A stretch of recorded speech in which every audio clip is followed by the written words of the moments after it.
अच्छे से अच्छा शेफ भी इस तरह के कबाब नहीं बना सकता। चलो अब इसकी बारी। आज रात हम लोग बारबेक्यू पार्टी कर रहे हैं, तुम जरूर आना।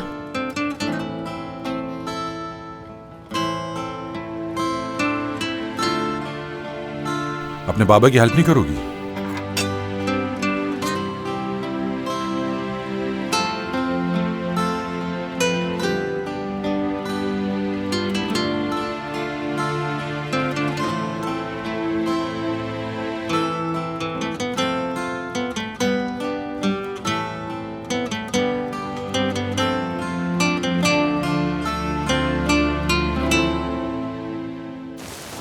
असल में मैं तुम्हें बताना चाहता था, लेकिन क्या कहता। हर कोई अपने मसाइल में उलझा हुआ है और मैं अपनी वजह से तुम्हें बिल्कुल परेशान नहीं करना चाहता इज़ा।